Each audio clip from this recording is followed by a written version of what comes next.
News 4 Jax starts right now with a breaking news alert.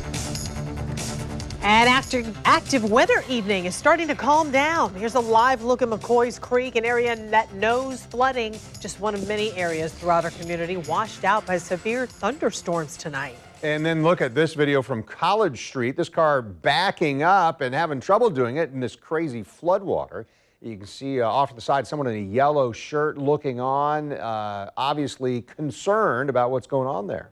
Now, take a look at these two videos. Lightning strikes over northeast Florida. The video on the left was captured from our South Bank Sky Cam. You can see the skies light up when that lightning hits. On the right, a viewer sent in this video to us from Clay County near Camp Blanding. He was standing near his truck when you can see that clear lightning strike come down right near him.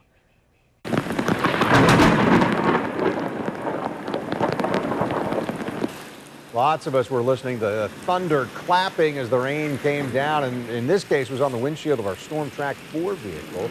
As you can imagine, roads incredibly slick, so the streets were filled with red lights as drivers were riding their brakes trying not to get into an accident. And here's just how bad it was on Roosevelt Boulevard earlier. A vehicle carrying a family of 6 crashed into a tree.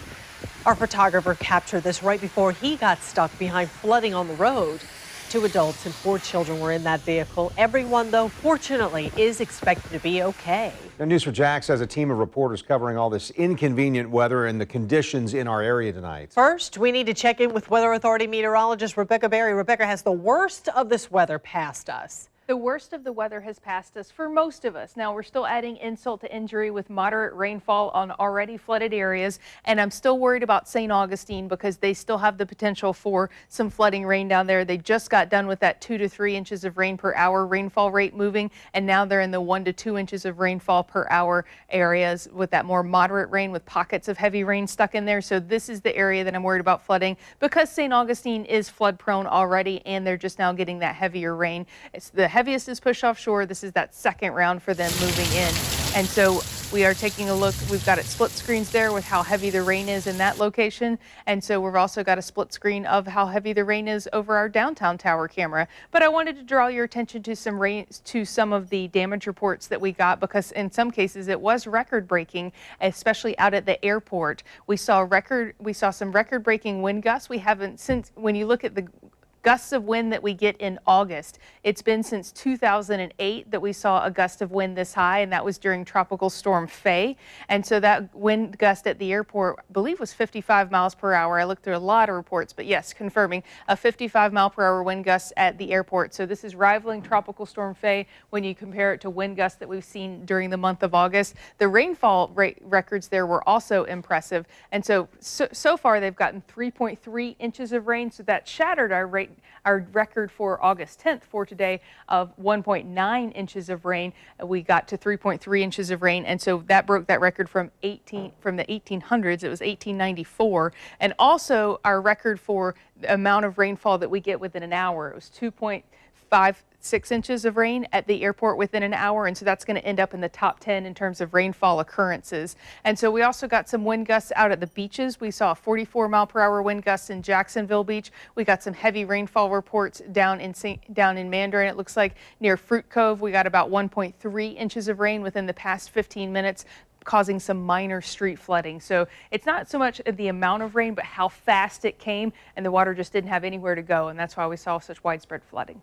Rebecca, thank you. Riverside was one of the hardest hit areas by this evening's storms, and that is where we find News 4 Jax reporter Corley Peel tonight. Yeah, Corley, are the floodwaters starting to recede there? I know you showed us how deep they were on you when you first got to the scene. Ken, we've got good news. A lot of the floodwater out here is starting to go down. It's still raining out here, but the rain is steady. We're out here near College Street and Acosta Street. If you take a look, you can see a lot of this flooding is gone. We can actually see the street now, which is a complete difference from earlier. Earlier, this entire street was underwater. People could not drive through here. I want to show you some of that video from earlier tonight around 9 o'clock tonight. You could just see how much flooding there was out here. We saw several cars getting stuck. Some people had to push cars out of here. I saw a family, they were stuck. There was a woman with her children. They were waiting for somebody to come. and help them out. We even called 911, letting them know that there was a few cars stuck out here, and they said that rescue was on their way. So a lot of the people that were stuck out here, they're now gone because it looks like the road out here is clear, which is a significant difference because, again, it was just flooded, completely flooded. It was going up into people's yards, their front yards. So this is great news. If you're out here, this road does appear to be back open and safe. But again, we are going to continue monitoring the conditions throughout the night. But again, it looks like it's safe out here, which is a complete difference from earlier tonight. But we'll continue to keep you updated. Reporting live from Riverside, Corley Peel, Channel 4, the local station. Thank you, Corley. We're now going to check in on McCoys Creek tonight, and that's where we find News4JAX sports anchor Cole Pepper. Yeah, Cole, you just arrived there. How bad is it? Well, it is not good. However, it is not getting to be as bad as quickly as we thought. A little bit earlier, we arrived, and about where the truck tires are is where we were standing. The flooding has certainly increased, but the pace at which it is increasing is not necessarily going very quickly at this point. You see this truck, and I want to see if you can look back, see how deep this water is with this trailer, with this heavy machinery in the back. These guys are going to come help some folks get out of the way.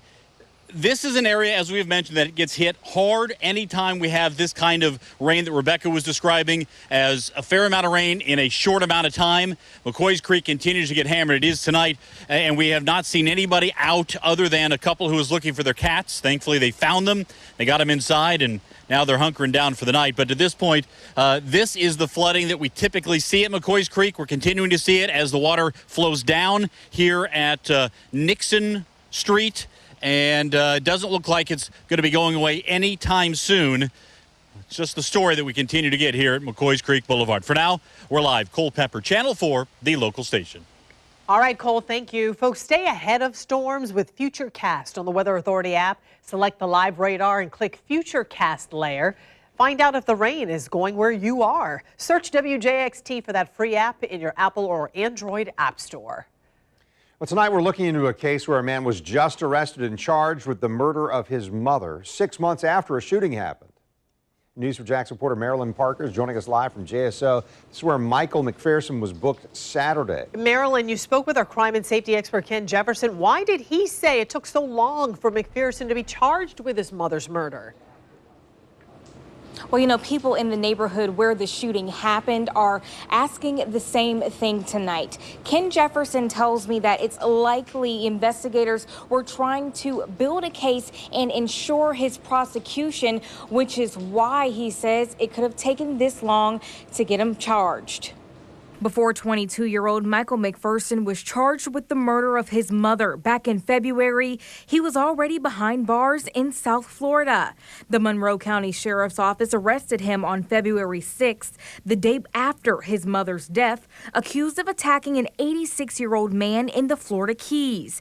But it was a charge by JSO after they say he shot and killed his mother on San Cervera Drive that this neighbor says he's been waiting for. That surprised me because I would have thought that that would have been an immediate charge, knowing that that had happened at the time that it did. JSO issued a be on the lookout for McPherson after an investigation with the homicide and crime scene units. Police arrested him in Key Largo after finding his SUV with a gun inside.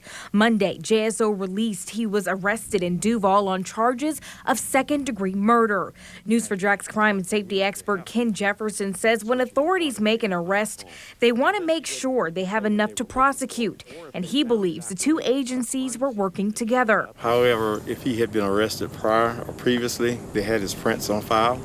And so once they book him and process him and they run those prints, they'll check to see if he may have been involved in some type of other crime or may have been a witness to something else that is of interest to them. Jefferson also says investigators probably didn't know McPherson was involved in the death of his mother.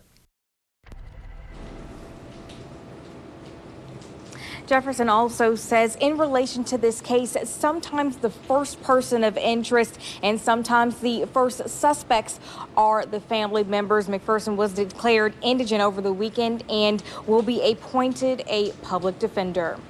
We're live at JSO. Marilyn Parker, Channel 4, the local station. A local story is making national headlines tonight. Police in Waycross, Georgia, fired shots at a vehicle full of children. A 15-year-old was also tased. The 16-year-old who was driving the car is expected to have a hearing in juvenile court tomorrow. They're my kids, man. Man, that's my child, man. Man, that's my child, man. Step back. Those are children, man. Those are children, man. The GBI and NAACP are investigating the incident. We know now the names of the officers involved. They are Jesse Shook and Scott Rowell. Investigators say Shook was trying to run a license plate when he followed the teens for several minutes without activating his siren this weekend. The 16-year-old driver eventually stopped near his home, and his 3 younger siblings ran out of the car. Because I know how these folks is. He already had his gun out before we was already out, before we even got a chance to stop the car. He had his gun out pointed at us. So I'm like, my little brothers and sisters in here, I gotta get them out the car. According to the GBI, Rowell arrived soon after, and they say that one of the teens drove the vehicle toward the officers, so those officers responded with gunfire. The teens, they denied doing that.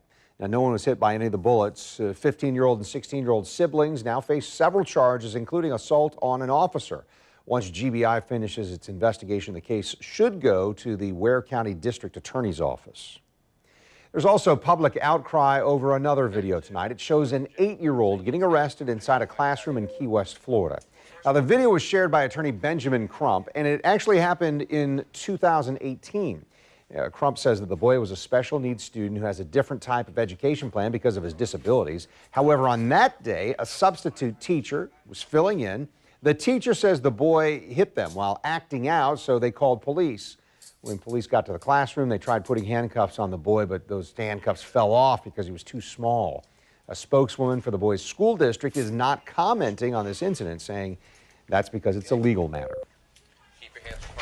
Taking a live look outside from our southbound sky cam. The worst of our active weather evening is starting to pass. After the break, Rebecca Berry tells us whether more severe weather is coming this week.